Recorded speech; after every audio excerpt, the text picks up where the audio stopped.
নমস্কার, নিউজ 18 বাংলা ডিজিটালে আপনাদের সকলকে স্বাগত জানাচ্ছি। আমি আপনাদের সঙ্গে সোমরাজ। নির্বাচন কমিশন নিয়ে আরও একটি গুরুত্বপূর্ণ আপডেট জানানোর জন্য আমি আপনাদের সঙ্গে ফেসবুক লাইভে এসেছি। যেটি গুরুত্বপূর্ণ আপডেট সেটা হচ্ছে গণনা কেন্দ্রের নিরাপত্তা নিয়ে। গণনা কেন্দ্রের নিরাপত্তা নিয়ে আরও একটি গুরুত্বপূর্ণ আপডেট জানানোর জন্য আপনাদের সঙ্গে আমি ফেসবুক লাইভে এসেছি। কি গুরুত্বপূর্ণ আপডেট সেটি হচ্ছে গণনা কেন্দ্রের নিরাপত্তায় এবার আরও কড়াকড়ি করছে নির্বাচন কমিশন।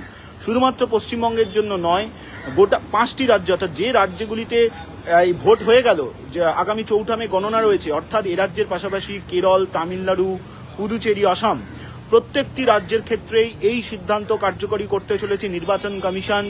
যেখানে নির্বাচন কমিশন বলছে এবার কিউআর কোড ভিত্তিক ফটো আইডেন্টিটি কার্ড চালু করছে নির্বাচন কমিশন গণনা কেন্দ্রে। কাদের জন্য অবশ্যই জানাবো আপনাদের। আবারও জানাচ্ছি, কিউআর কোড ভিত্তিক ফটো আইডেন্টিটি কার্ড চালু করছে নির্বাচন কমিশন।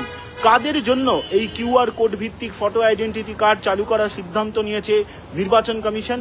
নির্বাচন কমিশনের তরফে জানানো হয়েছে যে মূলত প্রার্থীদের এজেন্ট, গণনা কর্মী এবং returning officer, assistant returning officer, এমনকি সংবাদ মাধ্যমের কর্মীদের জন্য এই কিউআর কোড ভিত্তিক ফটো আইডেন্টিটি কার্ড চালু করার সিদ্ধান্ত নেওয়া হয়েছে নির্বাচন কমিশনের তরফে।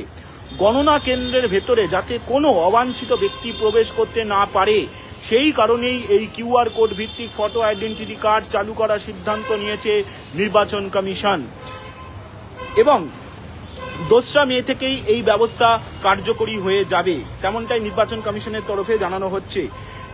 এই প্রথম জাতীয় নির্বাচন কমিশনের তরফে এই সিদ্ধান্ত নেওয়া হয়েছে। এই প্রথম সিদ্ধান্ত নেওয়া হয়েছে আগামী দিনে যখনই কোনো লোকসভা বা বিধানসভা নির্বাচন হবে এবং তার যখন গণনা হবে, এই ব্যবস্থাই কার্যকরী থাকবে জাতীয় নির্বাচন কমিশনের তরফে, তেমনটাই জানিয়ে দেওয়া হয়েছে।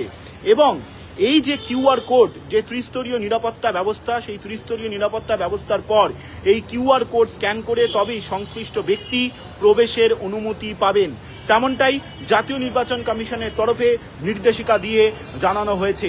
অর্থাৎ গণনা কেন্দ্রের নিরাপত্তায় এবার আরও কড়াকড়ি ব্যবস্থাপনা জাতীয় নির্বাচন কমিশনের। আগামী 4 মে একসঙ্গে 5টি রাজ্যের ভোট গণনা, যার ভোট হয়ে গেছে।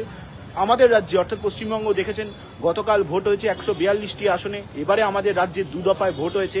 প্রত্যেকটি রাজ্যেই, অর্থাৎ যে 5টি রাজ্যে দুঃখিত, টেকনিক্যাল কিছু সমস্যা হয়েছিল। যে 4 মে যে 5টি রাজ্যে একসঙ্গে ভোট গণনা রয়েছে, প্রত্যেকটির ক্ষেত্রে এই ব্যবস্থা কার্যকরী থাকতে চলেছে। অর্থাৎ photo identity card QR code ভিত্তিক, তা নিয়ে যেতে হবে। ত্রিস্তরীয় নিরাপত্তার পর যখন গণনা কেন্দ্রের সামনে থাকবেন, তখন এই কিউআর কোড স্ক্যান করেই সংশ্লিষ্ট ব্যক্তি তিনি নাকি তা যাচাই করা হবে এবং তারপরেই গণনা কেন্দ্রের ভেতরে প্রবেশের অনুমতি দেওয়া হবে। জাতীয় নির্বাচন কমিশনের তরফে এমনটাই সিদ্ধান্ত নেওয়া হয়েছে। আপনারা অবশ্যই নিউজ 18 বাংলা ফেসবুক পেজে নজর রাখুন যাবতীয় খবরের আপডেট জানার জন্য।